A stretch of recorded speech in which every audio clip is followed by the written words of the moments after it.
In previous video, we revisited the demand curve and talk about the downward sloping demand curve and the determinant of the demand curve, why the demand curve will shift. And we emphasize the two important elements will affect the people's demand. One is the price, another is income. And we talk about how the consumer's taste will affect their demand for certain goods. So the starting point for the economic analysis of demand is quite simple. So they don't look beneath the surface of the taste to see how those tastes originated. So why we have the taste for certain goods. So for the early economists, they do not care if your desires originated in a bomb or in some TV ads. So economists want to know only how those tastes or desire affect the consumption decision. So obviously you can think about sometimes you give the waitress tips. It's more like you pay something. But why you want to give the waitress tips? So you want to say, I want to show the respect to the people who serve us, and I feel happy to give them tips, right? So actually you got something after you give the tips, you feel happy. So for the economists, they came up with some concept about how can we evaluate those happiness. So before we start to talk about that concept, let's look at the video first. So let me ask you a question about the tip cup, because I had a little thing with the calzone guy there this week. I go to drop $1 in the tip jar, and just as I'm about to drop it in, he looks the other way. So then, as I'm leaving, he gives me a look like, thanks for nothing. You got no credit. Exactly. It's like I'm throwing $1 away. I mean, if they don't notice it, what's the point? So you don't make a habit of giving to the blind.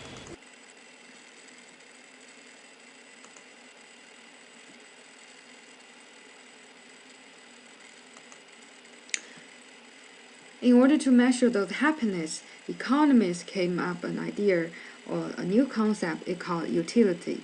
So actually it's a whole theoretical system, utility theory. So they measure the more pleasure or satisfaction utility we get from the product, the higher the price we are willing to pay for it. So think about the rich. If you really meet some waitress, they serve you super good, you definitely want to give them a lot of money because you feel happy because they deserve it and they feel thankful for your tips. And also you can think about if you really like the sweet popcorn, and you definitely want to pay high price to buy the popcorn.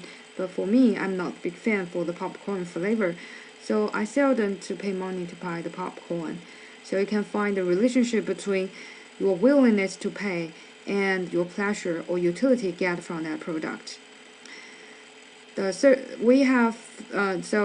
generally speaking, the definition for utility is the pleasure or satisfaction obtained from using the good or service. So it's really pretty new. Maybe you want to ask me, how can we measure the utility? Because those pleasure satisfaction is not number. Is that possible for us to measure it? So later we will talk about how can we relate to the utility. How can we relate utility with the price we paid?